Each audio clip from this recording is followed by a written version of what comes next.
The college football playoff is upon us. Who better to help us break it all down than our good friend Jake Crain of Crain Company, who does a fantastic job on his airwaves. Jake, what's going on, man? Appreciate you taking the time. Bowl season is here. The playoff is here. The transfer portal madness has set in. Really appreciate you taking the time out of your schedule to come on and talk some ball. I mean, yeah, you look at what the SEC is doing in college basketball right now as well. Outside of the NBA, everybody's caring about sports. And, my personal opinion, I don't think it happened to a better group of people. But, no, it is an amazing time. We just got done with signing day. The true signing day. Please stop calling it early signing day. It is the signing day. Then there's now a late signing day.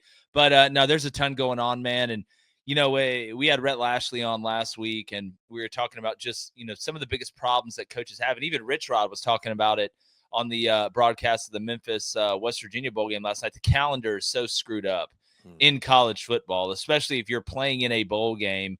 Thank goodness that signing day got moved up, so you're not having to still recruit high school kids, but yet you're having to recruit your own players. You don't know who's going to be on your roster. And then you're having to try and go get other players through the transfer portal. It's just the calendar needs to get fixed, man. It really does.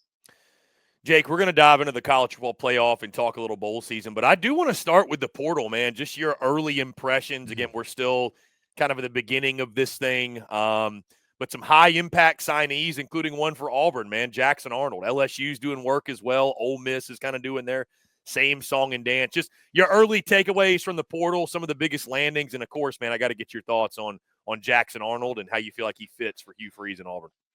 Well, everybody's going to look at the quarterback, and they should. I get it. But to me, the second thing that matters the most is the line of scrimmage, and particularly the edge of the line of scrimmage. Who is supplementing that defensive line room? Who is going to add that tackle that can make the difference on the offensive line? That they may have a young guy that's still developing, or they just lost a big time player to the draft, or even in the transfer portal. So that's the thing I'm looking at as well, and that's going to make the biggest impact the quickest outside of a quarterback, whether it's a mercenary hire to come in for 1 year, or it's somebody that has a little bit more time that they feel like they could get by buying low, even if it didn't work out at the place before. You brought up Jackson Arnold, and I think you used the perfect phrase, high impact.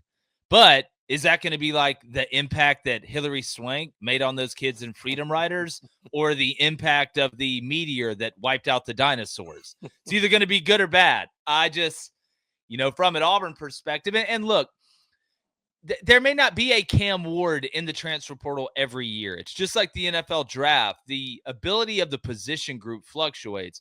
Some years there's more quarterbacks that are really good than D linemen. Some years there's not as many quarterbacks, and there's a bunch of really good DBs. So you can only get from the market what the market bears. That's what you have to understand coming into it. But, I thought Auburn was out of the high ceiling business and into the high floor business. At least I had hoped at quarterback. I think Mateer's the best one in the portal. Will he end up at Oklahoma following his OC, the Arbuckle guy there, or will he go to Miami following Cam Ward? Which, if that's the case, the Washington State to Miami quarterback pipeline has turned into the beaten path. So, again, it's a big risk. The way I explain it to Auburn fans and when it comes to Jackson Arnold is, you walked into the casino, you went to the roulette table, you didn't bet red, you didn't bet black, you put it on green. The odds of it hitting are lower than some of the other guys you could have gotten, but with the potential there, if it does hit, you're going to get paid 10-1. It's just a huge gamble because Hugh Freeze took a mediocre quarterback from Michigan State who wound up being mediocre at Auburn. Not that everything was his fault or that he was a terrible player, but if you make that same mistake twice, I don't know how you survive it. And this next year with Alabama at home, with Georgia at home, the proof of concept on the field has to show itself. And I would think, too, Jake, before we get off this, I would think, too, that, Jackson Arnold, I do agree with you, is much more high risk, high reward. But it does feel like, and they're going after the Singleton kid from Georgia Tech, and some of the numbers we're hearing, Auburn's ready to throw $1 million at this kid, which, that's just the world of college football we're in. But, with the weapons they're going to have coming back, Jackson Arnold, who I think is capable, it kind of, at least in my mind, feels like if it doesn't work, it's going to be one guy's fault, and that's going to be Hugh Freeze. Because I think Arnold he's got the skill set. He just needs to be molded and developed, and we're going to find out if Hugh Freeze can do that. I don't think there will be any hiding next year whether No. or not he can get the most out of the offense because they've got guys. Well, the buck always stops with the head coach. What you're either bringing in good enough players and you're not developing them or helping them win on the field, or you're not bringing in good enough players to win on the field. There's a reason you get paid what you get paid. There's a reason you're in the position you're in the position. At the end of the day, you can't keep firing branch managers. Eventually, they go after the CEO. So the buck ultimately stops with you. But if you are going to bring in somebody, and we heard this, around Peyton Thorne, it's let's put weapons around him and watch him elevate and all this and all that. Obviously, it didn't come to fruition for many reasons. But if you're going to take a high-risk guy and put him at quarterback, what's one way to hedge your bet to the positive is to surround him with the best talent possible. Not that you don't want him to go make plays on his own, but it kind of insulates him. And look, the quarterback with the best weapons around him typically has the best chance to succeed. That's not some sort of new theory or I'm not Pythagoras or Aristotle. That's how it's always going to be. So, yeah, getting Singleton, having Cam Coleman, getting in offensive lineman, getting the kid from Virginia Tech, the tackle to transfer in was a big get for Auburn. It's not going to be the sexiest get. People aren't going to talk about it a lot. But those are the type things that can help develop you to that next level and help insulate that quarterback. And I think Jackson Arnold's skill set fits the system. It's just he wasn't exactly great in the RPO game in Oklahoma, but I think some of that had to do, if you go back and really watch the tape, they weren't a very well-oiled machine running it. Not that Auburn has been, but you hope his familiarity there can get him a step forward once he gets here. Jake, let's move on to the college football playoff. Texas, Clemson, Tennessee, Ohio State this weekend, and then I'll get your thoughts on some of the other non-SEC games. But let's start in Austin. Again, I think most everyone out there is going with the Longhorns to win this game. They're double-digit point favorites. Of course, the game is at DKR. Clemson, some will argue it feels like they earned their way, but kind of backed their way in a little bit, winning they the backed ACC. their way in. They backed their way in. That's the way I put it on our preview. They backed their way in. Texas, obviously, coming off that SEC title loss to Georgia. I mean, Jake, is this one as simple as – I mean, how do you look at this one? Because I posed this to someone this week. I'm picking Texas. I've seen no one not picking Texas. In my mind, I'm like, what if Texas didn't get it done? That being said, do they cover or not? I don't know, but I feel really, really confident that Texas is going to get it done. I'd be shocked damn near if Clemson were to go in there and get the win. Do you feel the same, or do you see a path for the Tigers in this one? Well, look, I always think these teams have a shot. I think Clemson is physical enough as far as, the way they're built, the way that they've recruited to be able to hang in this game. But here's what would be scary to me if I was a Clemson fan. It's the inconsistency, right? And I'm going to get to Texas in a minute, but Clemson has been really inconsistent, right? We've seen really good. We've seen really bad. We've seen right in the middle. So the reason they had to back their way in to that conference championship game to be able to burst their way into the college football playoff, which they earned by beating SMU. You cannot like the rules. I don't like the rules, but they did what they had to do when they had to. It would just worry me if I was a Clemson fan. I don't know which team I'm going to get. Am I going to get the team that is balanced offensively, that the young guys, Wesco on the outside, are making plays and it's able to open things up in the middle in the run game for Klubnik and Phil Maffa? Or am I going to get bad Clemson? Am I going to get Clemson that was shoved in a locker by Louisville? Am I going to get Clemson that kind of shies away from it or makes, bad play call decisions in the red zone like we saw a lot last year? We've seen a little bit this year. A Cade Klubnik that's indecisive, throwing the ball, which leads to turnovers. But on the other hand, I think the scariest thing about Clemson, if I'm a Texas fan, is their inconsistency. Maybe it's one thing to fight somebody and how they're going to fight because they've been pretty consistent.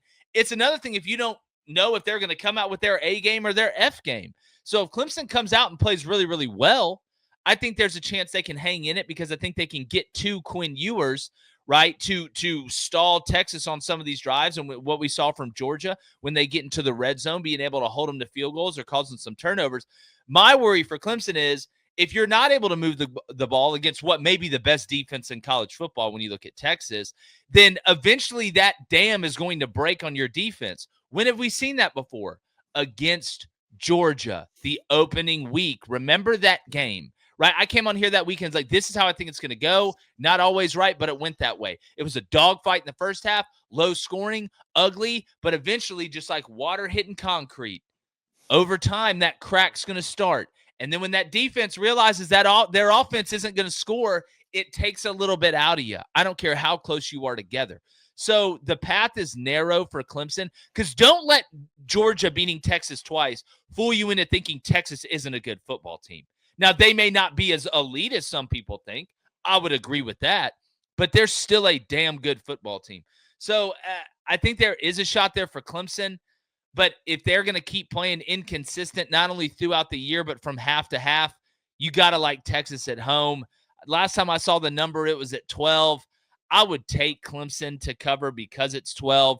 If it gets down to 10, I would buy that thing down to 9.5 and take Texas. But I like the under in this game, to be honest with you.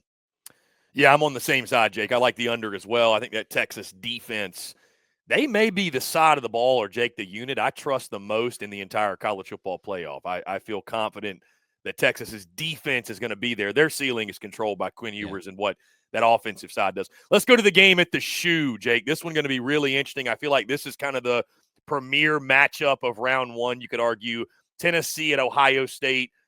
Ball fans are making their way up north. They're going to take over that thing. I feel like the way they've been scouring for tickets, there's going to be a lot of orange up there and a lot of pressure on Ryan Day and Ohio State coming off the loss to Michigan. Jake, we know the old adage goes, running game and defense travels. Mm-hmm. Do you think it travels well enough for the Vols to go into Columbus and beat Ohio State? You know, my gut is telling me that Tennessee plays really well in this game, but Ohio State finds a way late to pull it out. Typically, 99% of the time, I go with my gut. But, man, I sit down and I look at it. I went back and watched a couple of, the quick games, the summations, as we call them, of Tennessee and Ohio State. I don't trust this Ohio State offensive line. Now, will Ohio State be able to spit the ball out quickly to Jeremiah Smith and MYBOOKIE and Carnell Tate and these guys and let them work in space and have success? They may have to. But Chip Kelly called that game against Michigan emotionally. He tried to just show Michigan that they were man enough to run it against them, and that really hasn't been Ohio State's bag all year. I mean, even before these injuries on the offensive line. And Tennessee, again, we can have the argument, their front seven may be the best in the country when it comes down to it, and they're going to give Ohio State fits. But, you brought up the word invade, and that's what they're doing. I mean, Tennessee literally has a Navy. What I love about this game is it is the ultimate Game of Thrones first-round matchup.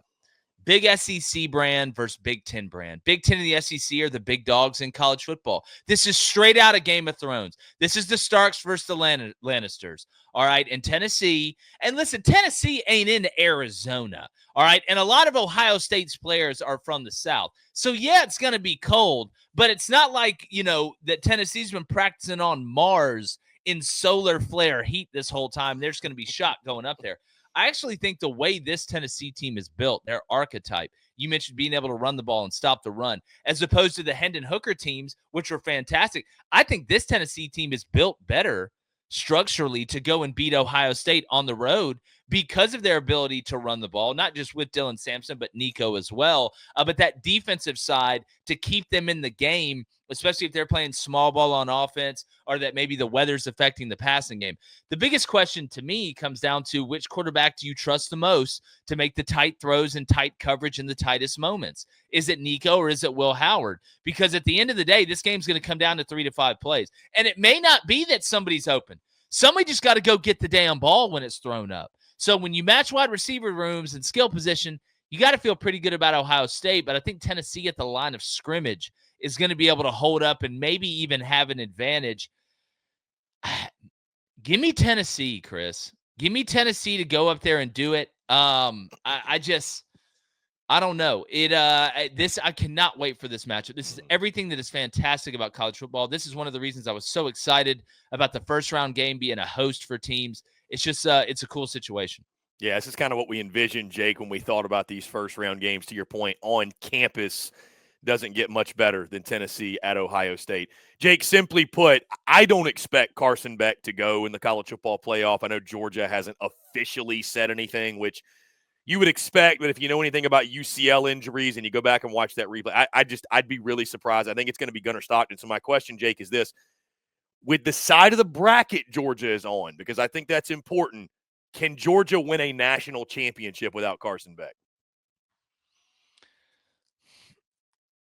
Percentage-wise, without Carson Beck, I'd give him a 20% chance. I'd give him a 20% chance. Not because they can't do it. Obviously, 20% says, you can. It's almost a quarter of belief, I guess you would say. I just think it limits them. As much as his tendencies aren't on tape for other teams, I do think the unknown limits them, not only from an experience standpoint, an ability standpoint. Say what you want about Carson Beck, wasn't a great runner, didn't have a fantastic year. He still could make big time throws, and he understood the timing. And in games that are going to be so tight and decided on the margins, those things can be the difference. Now, Georgia, they're going to, if it is Gunnar Stockton, which it probably will be, they're going to try and take advantage of, like I said, there not being that much tape. Maybe this kind of hones them in more on the run game. They have to play a little bit of a different style of ball. It puts a little more pressure on their defense, which we know can be elite at times. I just don't know if they're going to be able to line up and bully their way through people like we've seen Georgia teams be able to do in the past. Maybe Gunnar Stockton's creativeness is going to be enough. But again, he hasn't gone through the mistakes you have to make to get to the place where, you're ready to go win a national championship. We've seen crazier things happen. I mean, I watched Cardell Jones, come in being the third string guy at Ohio State and win it.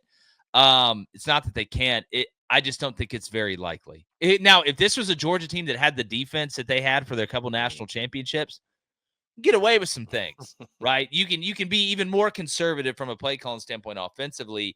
But best of luck to them, and you got to go out there and let it hang, man. You got to go try and make the plays. You can't be afraid to make a play.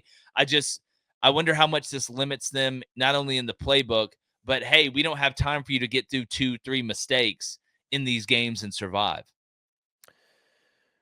Jake, everybody's dropping their college football playoff bracket predictions all the way through the national championship. I'm not gonna ask you to go game by game or anything of the sort. But when you looked at the bracket, when you first saw it, who's your early favorite? Is there a team you feel like it sets up best for? Are we on a collision course to get Georgia, Oregon in the national title? Or did you look at that and feel like somebody else, your eye went somewhere else where you feel really good about? Like if you had to put your money down right now on somebody, who would you go with? Am I just going with my favorite or the most bang for the buck? Or do you want me to just give you both of them? Both is fine. Yeah, who you think who you think's going to win it and who you think best long shot odds. Yeah. Well, I think it would almost be disrespectful for me not to pick Oregon. When you look at as far as who I think is going to win, and I know that's chalk. It's the number 1 overall seed. But hey, UConn won the last two national championships in basketball, and they were a 1 seed. So, they went 13-0. I think their ability to play complementary football has been what separated Oregon. Most of the time they play well at least 2 out of the 3 phases, but if one of the 2 main phases, offense or defense, isn't playing well, the other one really steps up. You can look throughout the season. They've got an experienced quarterback in Dylan Gabriel. I know the draw for them as a 1 seed wasn't exactly great. You're either going to have to face Ohio State, a team you beat by 1 point for the second time, or a Tennessee team that you haven't seen that I think can beat you. But if you can get through that side of the bracket, I think you got to feel good if you're Oregon about winning the national championship. I think I look on the other side. I think bang for buck. When it came out, Notre Dame was plus 1,200 to win it all. I thought from a financial efficiency standpoint that probably would have been the best route if you're looking for an underdog. But I think there's a decent chance Penn State ends up in the national championship game just because of the draw. No disrespect to SMU. I think they're going to give them a fight, but I think Penn State has an advantage there. And then you go play Boise State, where if you shut down Genty, not that Maddox can't do some things, I just don't think he can do enough. And I don't know if that Boise State defense is going to be able to rally to the ball enough to stop Penn State from leaning on them and then hitting them over the top in that new Andy Kotelnicki style of offense they're running up there at Happy Valley. So Oregon, easy answer. 1 seed is as far as the favorite who I like to win it. Gun to my head who I think would win it. As far as underdog, bang for buck, Notre Dame at plus 1,200, even plus 1,000 is a good bet. I think Penn State was plus 750, plus 650, something like that. So give me those two on the other side. Jake, you and I both love bowl season, so we got a bunch of other SEC bowl games of the slate. Which of the games that intrigue you the most, excite you, maybe some of your best bets, whatever it might be. Because again, there's definitely some SEC bowl game matchups that stand out. That should be some really fun ones. Yeah, well, Alabama, Michigan, it looks like Jalen Monroe said he's going to play. It really doesn't matter who Michigan plays at quarterback. They really don't have one yet. He's coming in for $12 million, the Bryce Underwood kid. That one's always going to be interesting. I think South Carolina, looking at that matchup, that one's going to be really good. They got Illinois, right? Yep, pair of 9-3 teams. Yeah, two teams that played really well down the stretch, two teams that are, working on continuing that trend up for next year. You look at South Carolina and what they returned, what they've been able to do in recruiting in the portal. It's obviously a very contagious place right now for positivity, even though they didn't get into the playoff. A&M and USC, I think another one that's really interesting, but I would be remiss if I didn't bring up what I call the Genius Bowl. Georgia Tech and Vanderbilt. Two teams. Not that, look, Georgia Tech had a really good year last year as well, so it wasn't as much of a shock. But if you're Vanderbilt, being able to put a stamp on a year where you beat Alabama, you beat Auburn, I mean, you won games that nobody thought you could win. That would be pretty cool. Jake, if Vanderbilt is to beat Georgia Tech, finish with a winning record, it would be their first time finishing a season with a winning record since 2013. So it has been quite a long time. Yeah. And also, too, Diego Pavia with one of the quotes of bowl season when he was asked about Haynes King, and his comment was, "Yeah, I fuck with Haynes King." Yeah. To the beat writer. Diego. That's what I'm saying. That's why I like Diego Pavia. You know what I'm saying? Like he's just a real one. Just a real one. Yeah. Haynes King and Diego Pavia squaring off is what this country needs. It sounds like when the British fought the Spanish. Yeah, and then if you're a real sicko, you'll cut on Oklahoma Navy. Get your fix in that one as well. So yeah, you just want to be grossed out for 3.5 hours. It's gonna be like me watching that Hostel movie. Yeah, that one's icky. Jake Crain Company, always a pleasure. Jake, I appreciate you taking the time. Let folks know where they can check you out and what you guys have going on. Look, easy. Crain Company, Roku, YouTube, Apple Podcasts, Spotify, all that stuff. We're digging deep. Open your eyes. They're there. Yeah, look outside. We're live streaming the Indiana Notre Dame game live from a cigar bar here in Tennessee that's owned by two guys that are from Indiana. One's a Notre Dame fan, one's an Indiana fan. So it's going to be, look, turn on the game, watch it with us, turn the volume down. We're going to be breaking it down, throwing some bets out there, having a lot of fun. So check us out on Crain Company. Jake, you're the man. I appreciate you taking the time. Merry Christmas to you and yours. Happy New Year if we don't talk before then. And appreciate it, man. We'll do it again. Merry Christmas, brother. Enjoy the ball watching.